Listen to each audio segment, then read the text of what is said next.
Hey everyone, and welcome back to the channel. Today, we're rediving deep into a trouble code that can be a real head-scratcher for many drivers, and even some technicians. P061A. The official name is Internal Control Module Torque Performance. Sounds complicated, right? Don't worry, we're going to break it all down in simple terms. So, what exactly is P061A? Think of your car's brain, the engine control module or ECM, as the master conductor of an orchestra. It's constantly calculating how much torque, or rotational force, the engine should be producing based on a ton of information like how hard you're repressing the gas pedal, the engine speed, air intake, and so much more.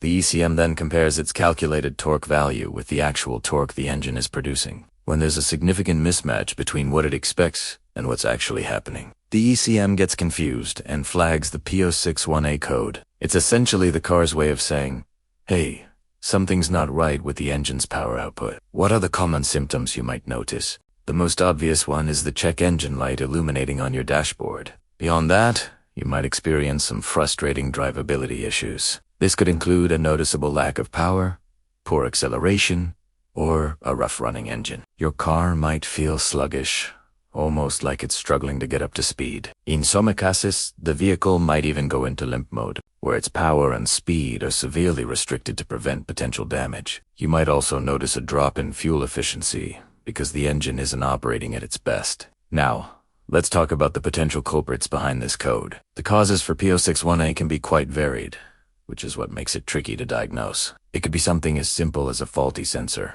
the mass airflow or MAF sensor, manifold absolute pressure or MAP sensor, and throttle position sensor all provide critical data for the torque calculation. If any of these are sending bad information, the ECM's math will be off. Another common cause is a problem within the electronic throttle body itself. If the throttle plate isn't responding correctly to the ECM's commands, it directly affects how much air enters the engine, and thus, how much torque is produced. This could be due to carbon buildup, a failing motor, or a sensor issue within the throttle body assembly. Of course, we can't rule out wiring problems. A frayed wire, a loose connection, or a corroded ground somewhere in the sensor or throttle body circuits can create intermittent signals, leading the ECM to believe there's a performance issue. These electrical gremlins can be notoriously difficult to track down. And finally, though it's the least common cause, the problem could be with the ECM itself. Internal software glitches or hardware failure within the control module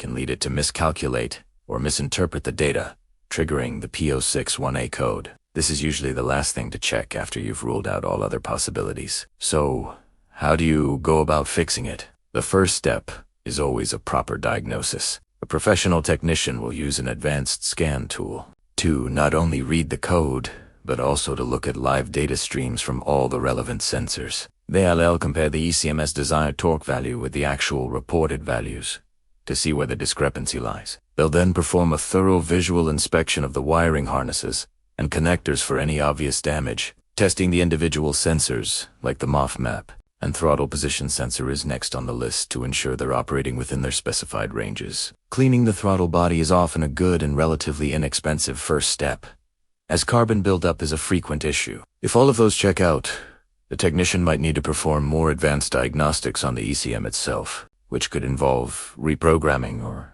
in rare cases, replacement, because the causes can be so diverse. P061A isn't typically a code for the average DIer to tackle without the right tools and knowledge. Throwing parts at the problem can get expensive fast. Your best bet is to take it to a trusted mechanic who can accurately diagnose the root cause. That's a wrap on the P061A code. It might seem intimidating, but with a systematic approach, it can be diagnosed and fixed. If you found this video helpful, please give it a thumbs up. And don't forget to subscribe for more deep dives into car trouble codes. Drive safe, and I'll see you in the next one.